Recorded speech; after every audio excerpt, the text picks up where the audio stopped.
देखते हैं बॉलीवुड और स्मॉल स्क्रीन दोनों ही काफ़ी सुपरस्टिशंस पर फंक्शन करते हैं। के फिक्सेशन भी देख लीजिए, क्यों ये किस वजह से होता है? क्या किस तरह की इनसिक्योरिटी होती है, क्या है ये? देखिए, जब भी आप हम फिल्म इंडस्ट्री में हम लोग बहुत सुपरस्टिशियस हैं, टेलीविज़न इंडस्ट्री बिकॉज बेसिकली बहुत से लोग तो वहीं से आए हैं, तो टेलीविज़न में भी हम लोग बहुत सुपरस्टिशियस हैं बिकॉज बेसिकली सक्सेस फैक्टर उतना नहीं होता। देखिए, आप अगर एक साल में 150 पिक्चर बनाते हैं, चलती कितनी है? सिमिलरली आप अगर 200 टेलीविज़न प्रोग्राम बनाते हैं, उसमें चलते कितने हैं? तो हर आदमी ये सोचता है उसमें कोई भी रीज़न हो जिससे वो सक्सेसफुल हो सके, मैं उसमें डाल दूं। अगर के से फ़ायदा होता है मैं के भी डाल दूं, अगर कुछ और चीज़ से फ़ायदा होता है मैं वो डाल दूं। तो ultimately it is because of the very nature of the industry कि इसकी success ratio is very very small. That is why I think people are more and more superstitious. जिस तरह फिल्मों के बजट बढ़े हैं उसी तरह सीरियल्स के भी बढ़े हैं, तो क्या उतना मतलब लॉजिक है उसका इतना बजट बढ़ाने का? सीरियल्स में उतना स्कोप होता है प्रोड्यूसर एक्चुअली बढ़ना चाहिए, मेरे हिसाब से अभी तक उतना बड़े नहीं है जितने बढ़ने चाहिए। देखिए, जब आप एक प्रोग्राम देखते हो जैसे लाइक बैंड ऑफ ब्रदर्स, और जब आपको पता लगता है कि they have spent as much as a film, तो आपको लगता है कि उसमें कोई कॉम्प्रोमाइज़ नहीं हुआ होगा। देखिए, अल्टीमेटली जो प्रोग्राम आप बना रहे हो, जब तक आप उस प्रोग्राम में वो नहीं डालो जिसकी ज़रूरत है, तब तक I don't think you are being fair to the subject, whatever be the programme, whether it's for film और इट्स फॉर टेलीविजन। एक चीज़ को जिसको बनाने में आपको अगर 50 करोड़ रुपये चाहिए, तो अगर आप उसको 30 करोड़ में बनाओगे तो वो अच्छी नहीं बनेगी।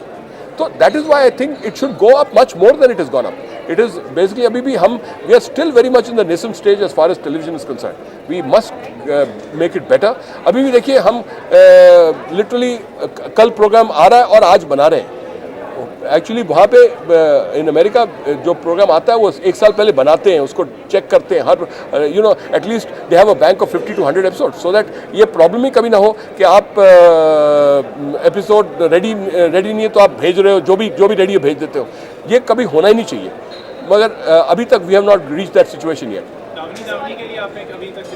हमने 50 एपिसोड का बैंक किया है, तो I think we tried our best. इससे ज़्यादा करने का चांस नहीं था। I would have loved if it been 100 episodes, मगर unfortunately we had to bring the program out.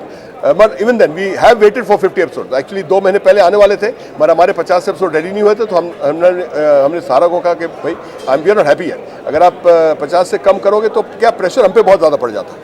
और एक आखिरी चीज़ आपसे जानना चाहेंगे, खासकर हम टेलीविजन में देख रहे हैं माँ बेटी के जो किरदार होते हैं, हम उनमें लड़कियों को कास्ट किया जाता है, मेकअप भी काफ़ी आम से होते हैं।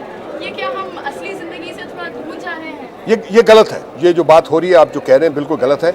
पिक्चर चाहे आप टेलीविजन में बनाओ या फिल्म में बनाओ, it is basically you have to create an atmosphere. अगर एक आदमी को आप कह रहे हो कि ये एक औरत एक लड़की की माँ है, तो माँ लगनी चाहिए। माँ नहीं लगेगी तो I think somewhere the programme मार खाता है। क्योंकि कुछ ऐसे प्रोग्राम हैं जो उनकी अपना स्ट्रेंथ इतना है, शायद इतने हैबिट फॉर्मिंग हो गए हैं, तो हम उसमें कुछ भी कर रहे हैं जो हम करना चाहते हैं, मगर that's not the right way. जब आप कहते हो कि एक औरत माँ है, तो आपको देख के लगना चाहिए कि वो माँ है।